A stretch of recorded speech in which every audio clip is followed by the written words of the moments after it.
What's going on, everybody? I was watching a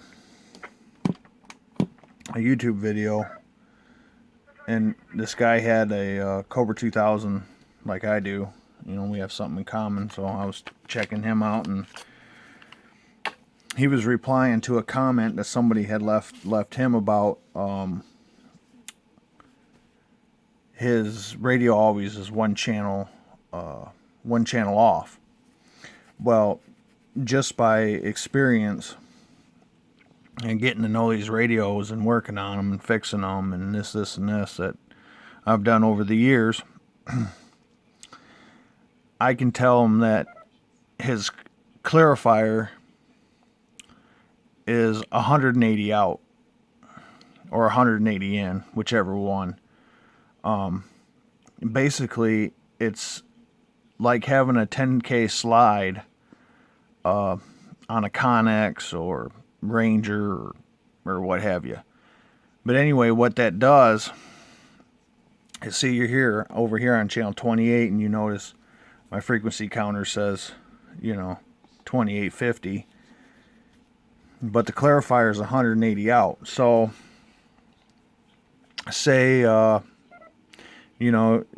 there's channels in between channels. So see here, you got channel 20 which is 250, but then you go down to 19 and you see you got 27185 bouncing a little bit, but there's a channel in between 20 and 19.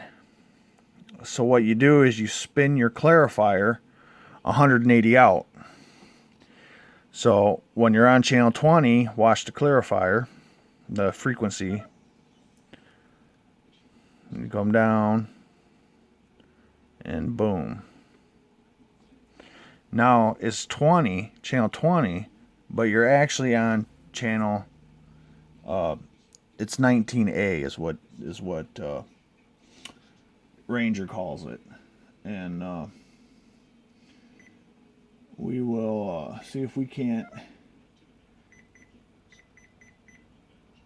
give you a little demonstration on how loud this radio is. This radio is loud. I did an MPO mod on it, but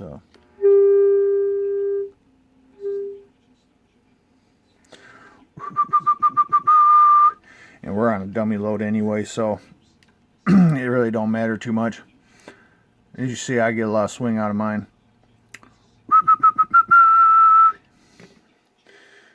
But I also got dial-a-watt.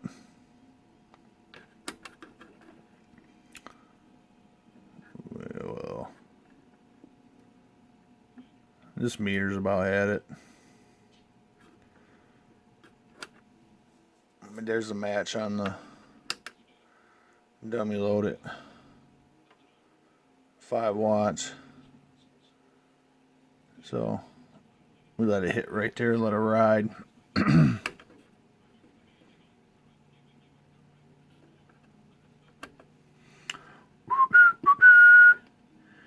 So, but that's what that does. And there's a couple other channels too, like now see, we're back over here on channel 20. I think there's one at 15. It's actually 16. But you can clarify down.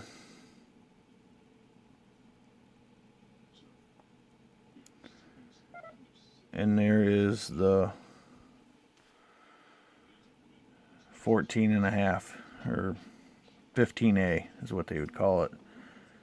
Now, mine might have been a little bit misaligned. I haven't really messed with it. Plus, it's cold. But you can come down here and get, I think it's, yep, it's right there. There's another split channel. Then you come down, and there should be another split channel. I think it's 7. Yeah. So it would be 7A. And you come down to 4s, which would be 3A. and you're at 2699, and then come down here to channel 1 is which takes you below channel 1, so it should be 26965, but actually it's going down 1 because of the clarifier. See, you move your clarifier back over, and it's like having a 10K slide, a switch, or what have you. You would flip the switch, and then it would show you, you know, wherever you wanted you to set your clarifier. And see, my clarifier is locked. It is together, so the transmit and the receive automatically follows the clarifier. And all they did is soldered, I think they soldered a piece of wire on the back of the clarifier that allows it to chase each other, so you don't have to. Some have it to where you have a fine and a coarse, so the coarse takes you real fast, and then the fine would be your receive. But on mine, my clarifier is locked, so it follows the transmit and the receive follows. So, and that's a simple mod. I mean, you guys can look that up. There's also another mod. You can jump a few pins on the chip there, and you can get it to go all the way up to I think it's like 2855 or 2805, and then it'll go all the way down to 2680, I think. But yeah, I just wanted to throw that out there, you know. If anybody's got these Cobra 2000s and they're thinking, well, you know, my radio's off frequency. No, trust me, it's not off frequency. Probably whoever did your radio did the clarifier thing, so that's why it's in there. It's like a 10K slide, so you can hit the channels between 3 and 4 or what have you. So appreciate everybody's viewing. See ya.